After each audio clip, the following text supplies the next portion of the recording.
नमस्कार दोस्तों, स्वागत है आपका हमारे चैनल एग्जाम वट में। और मैं सुनील कुमार आज आपके साथ हम बात करेंगे आज नेट जेआरएफ के बारे में। नेट जेआरएफ बेसिकली है क्या?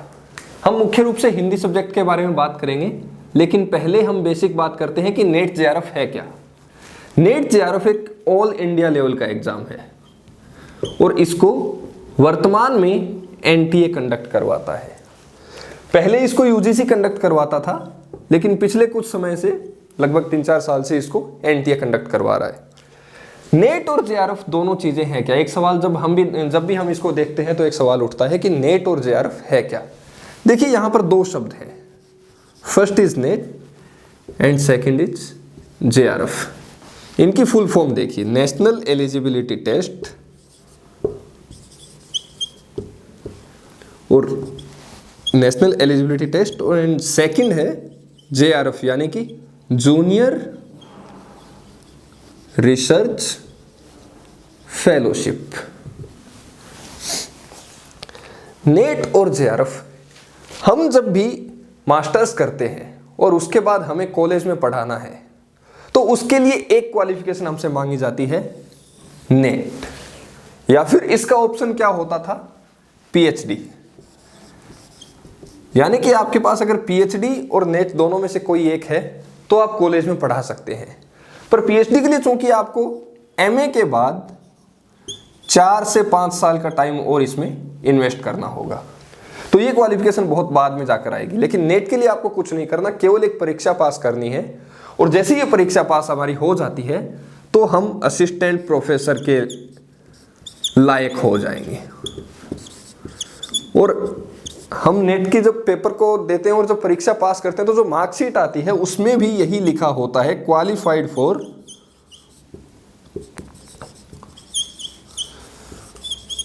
Assistant professor. तो ये तो हुई नेट की बात कि नेट क्या है। नेट एक योग्यता है, एक क्वालिफिकेशन है कि भाई नेट पास कर लिया तो अब हम कॉलेज में पढ़ाने के लायक हो गए। तो बची बात जेआरएफ की। जेआरएफ क्या है? यहां पे मैंने लिखा जूनियर रिसर्च फेलोशिप। इसी एग्जाम के थ्रू, दोनों को अलग अलग एग्जाम नहीं करवाना, एग्जाम एक ही होता है। नेट और जेआरएफ का एक ही एग्जाम होता है। कुछ एग्जाम एक साथ ना बोल के इसमें ध्यान दीजिए, एक ही एग्जाम बोल रहा हूं। एक पेपर है जिसमें 2 कट ऑफ आएगी। पहली कट ऑफ जो होगी ये थोड़ी कम कट ऑफ जाएगी, तो इसमें क्या होगा, नेट क्वालिफाई आप हो जाएंगे। दूसरी कट ऑफ क्या होगी, ये थोड़ी ज्यादा कट ऑफ जाएगी, तो इसमें आप जेआरएफ क्वालिफाई हो जाएंगे। एक ही परीक्षा होगी, इसमें लगभग 150 सवाल आते हैं।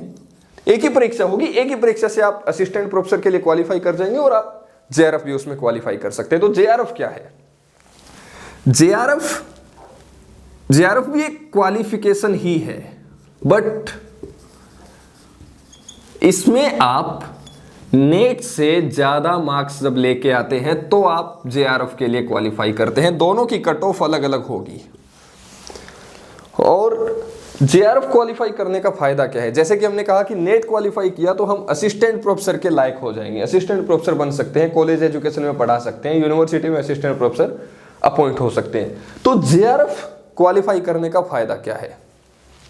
जेआरएफ का सबसे बड़ा फायदा तो यह है कि आप किसी भी यूनिवर्सिटी में जब पीएचडी के लिए एडमिशन लेने जाएंगे तो बहुत सी यूनिवर्सिटीज ऐसी होती हैं जो एग्जाम लेती हैं और उसके बाद हमें इंटरव्यू के लिए बुलाती हैं।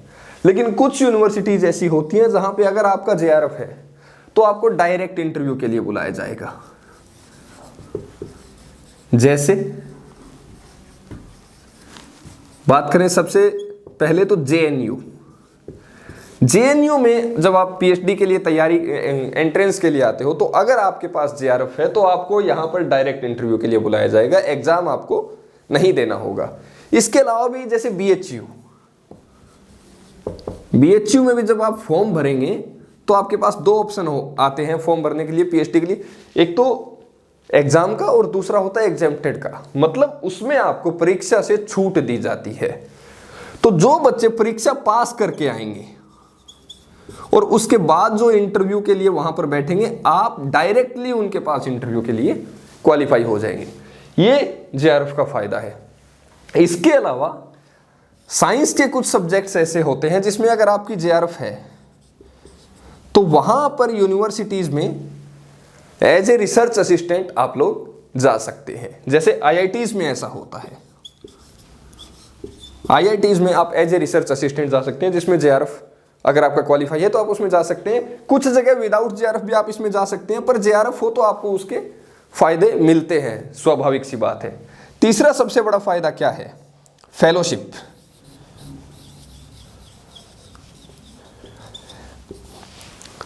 यानी कि जब आप पीएचडी करते हैं तो उस दौरान आपको अगर जेआरएफ क्वालिफाई हो तो आपको हर महीने, आज की तारीख में देखा जाए तो ये हर महीने की आपकी फेलोशिप है। वैसे देखा जाए तो और भी बहुत सी छात्रवृत्ति हमें मिलती है, फेलोशिप मिलती है, एससी एसटी के लिए अलग से मिलती है, ओबीसी के लोगों के लिए भी अलग से आती है। लेकिन सबसे बड़ी दिक्कत आती है कि उनकी जो क्वालिफिकेशंस होती हैं उसमें हम उनको अप्लाई कर सकते हैं कि नहीं, या फिर वो हमें मिलेंगे या नहीं, हम ओबीसी में या फिर जो इकोनॉमिक वीकर सेक्शन है उसमें आते हैं कि नहीं। कई सारी शर्तें होती हैं, अगर हम उन शर्तों को पास करते हैं तब जाके वो फेलोशिप हमें मिलती है। बहुत सी स्कीम होती है सरकार की जिनमें छात्रवृत्ति मिलती है, पर इसमें एक फायदा क्या है?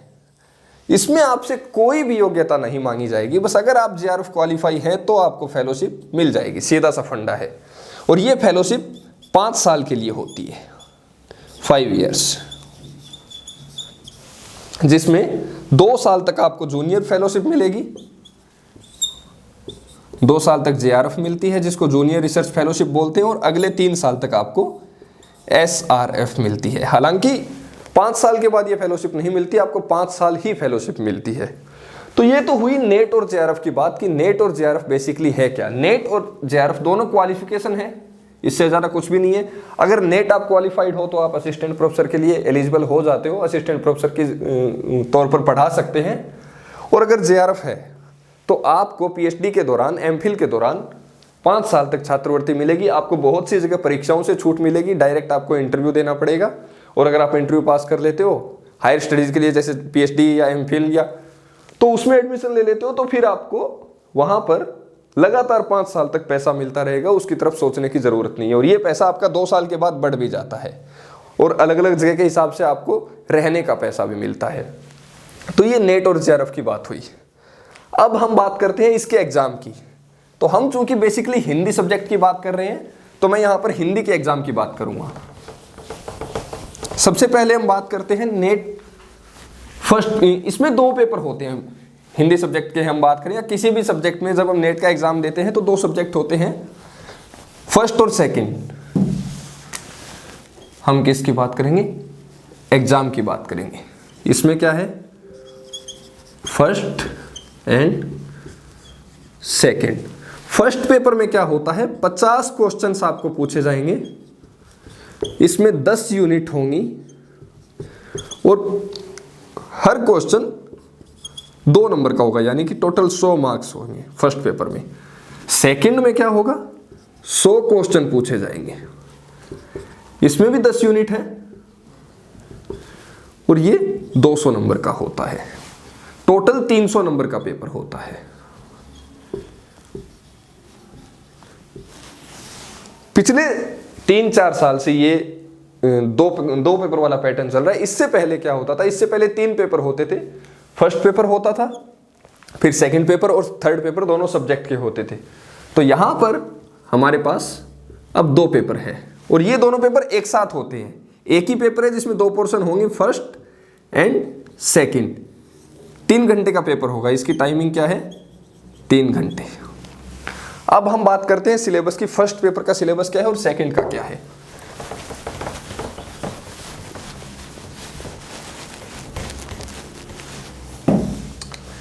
फर्स्ट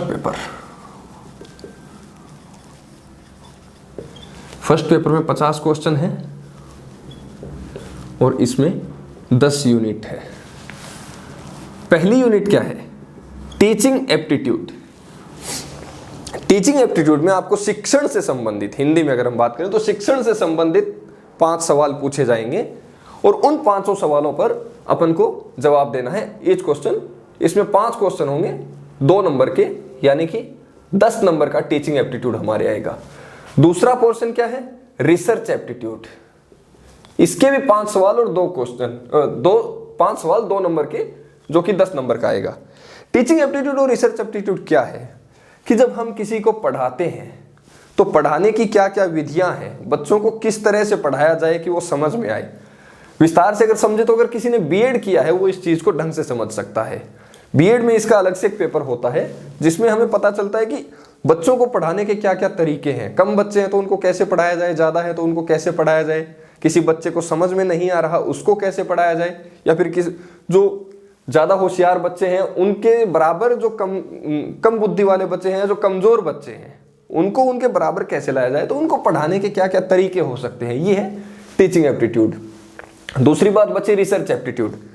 रिसर्च एप्टीट्यूड क्या है? रिसर्च एप्टीट्यूड शोध से जुड़ी हुई चीजें, कि शोध की विधियां क्या हैं, शोध को लेकर सिद्धांत किस किस ने दिए हैं, शोध करने के तरीके क्या हो सकते हैं। तो ये सारी चीजें आएंगी रिसर्च एप्टीट्यूड में। तीसरी चीज इसमें क्या आती है? DI, data interpretation. इसके भी 5 सवाल 2 नंबर के 10 नंबर। डीआई में क्या है?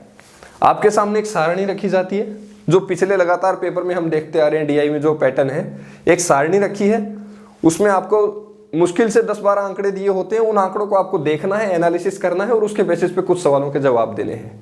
बहुत आसान पोर्शन है, मैं तो ये कहता हूं सबसे आसान पोर्शन है। यह है डीआई। चौथा पार्ट क्या है? बोध।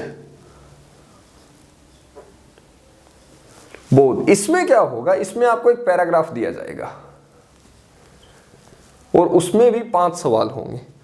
पैराग्राफ दिया जाएगा, उस पैराग्राफ के बेसिस पे आपसे 5 सवाल पूछे जाएंगे। पैसेज जिसको बोलते हैं, जैसे पहले हम 9वीं 10वीं परीक्षा में होते थे, एक पैसेज का पैटर्न होता था कि ऊपर एक पैसेज दिया है, नीचे उसमें से आपको सवाल दिए हैं और उसमें से छांट के उनका जवाब देना है।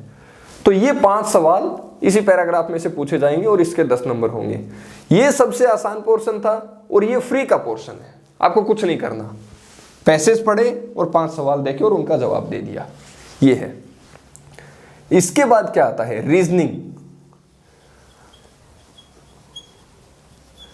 रीजनिंग 2 आएगी। First is math reasoning. इसमें आपको गणित और रीजनिंग से, गणित की रीजनिंग से जुड़े हुए 5 सवाल पूछे जाएंगे। वही हर सवाल 2 नंबर का और टोटल 10 नंबर के होंगे। ये 5 सवाल पूछे जाएंगे। तो इस रीजनिंग में आपसे जो 5 सवाल पूछे जाएंगे उसमें क्या होगा? जैसे आमतौर पे हम देखते हैं कि 5 संख्याएं आपको दे दी हैं और उसमें कोई एक संख्या बीच में खाली छोड़ दी है, तो वो खाली संख्या कौन सी है? इस तरह से आपसे 5 सवाल पूछे जाएंगे। बहुत आसान सवाल आते हैं। और इसके बाद क्या आता है? Logical reasoning. लॉजिकल रीजनिंग, इसके भी वही 5 सवाल और 2 नंबर 10 नंबर। लॉजिकल रीजनिंग क्या है? सबसे पहले हमने देखा कि गणितीय रीजनिंग, मैथमेटिकल रीजनिंग क्या है, उसमें गणित के आंकड़े जो होते हैं उनसे जुड़े हुए रीजनिंग के सवाल पूछे जाते हैं। लॉजिकल रीजनिंग में कई बार हमने देखा है कि ब्लड रिलेशन के सवाल पूछे जाते हैं, या फिर जो अलग अलग प्रकार के रीजनिंग के क्वेश्चन है वो इसमें पूछे जाएंगे। 5 सवाल आएंगे, 10 नंबर के आएंगे। इसके बाद क्या? इसके बाद होगा कम्युनिकेशन, संप्रेषण जिसको बोलते हैं। कम्युनिकेशन के भी 5 सवाल आएंगे, 2 नंबर के और total 10 number.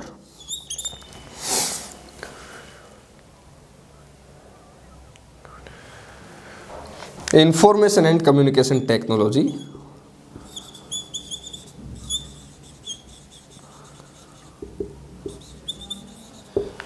Information and communication technology.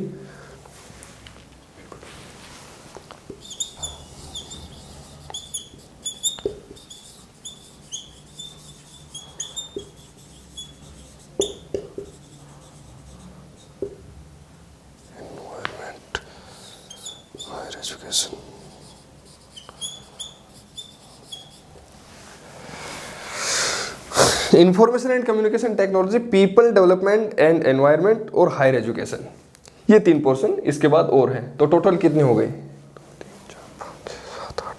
ये अपने 10 पोर्शन हो गए, जिसमें से हर पोर्शन में से 5-5 सवाल पूछे जाएंगे, 2-2 नंबर के।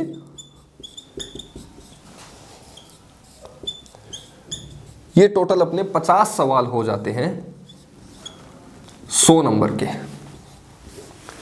तो ये फर्स्ट पेपर का सिलेबस है। फर्स्ट पेपर में अपने पास 10 यूनिट है। पहला है टीचिंग एप्टीट्यूड, जिसमें टीचिंग से संबंधित 5 सवाल पूछे जाएंगे, 2-2 नंबर के सवाल होंगे और 10 नंबर के होंगे। दूसरा है रिसर्च एप्टीट्यूड, रिसर्च क्या है, रिसर्च की विधियां क्या है, रिसर्च के बारे में क्या क्या सिद्धांत दिए गए हैं, वो सारी चीजें इसमें पूछी जाएंगी। ये भी 5 सवाल 10 नंबर के।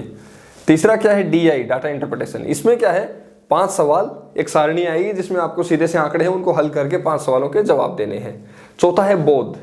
इसमें एक पैराग्राफ पूछा जाएगा आपसे, पैसेज पूछा जाएगा, उस पैसेज के बेसिस पे 5 सवाल पूछे जाएंगे 10 नंबर के। और फिर आता है reasoning, math reasoning, mathematical reasoning और लॉजिकल रीजनिंग, दोनों के 5-5 सवाल 2-2 नंबर के। इसके बाद communication, information and communication technology, people development environment और हायर एजुकेशन, इनसे जुड़े हुए 5-5 सवाल आपसे पूछे जाएंगे। तो टोटल 50 सवाल अपने सामने हो जाएंगे और ये 100 नंबर का अपना फर्स्ट पेपर है। अब तो ये हमने अब तक फर्स्ट पेपर की बात करी, जिसमें हमने आपको बताया कि 50 क्वेश्चन होंगे, 100 नंबर के आएंगे। तो ये तो हुई पहले पेपर की बात। सेकंड पेपर की बात हम अगली वीडियो में करेंगे। फर्स्ट पेपर की वीडियो है, फर्स्ट पेपर के जो हमने जानकारी दी उससे संबंधित कोई भी सवाल अगर आपके मन में हो तो आप कमेंट बॉक्स में बता सकते हैं। वीडियो के नीचे हम टेलीग्राम चैनल का लिंक भी दे देंगे, आप उसको ज्वाइन कर लेना, वहाँ पर हम जानकारी लगातार शेयर करते रहते हैं। और इसके बारे में आपके कोई और भी सुझाव या फिर कुछ कमियां जो आपको लगे वो आप हमें कमेंट बॉक्स में बताकर जानकारी दे सकते हैं। धन्यवाद।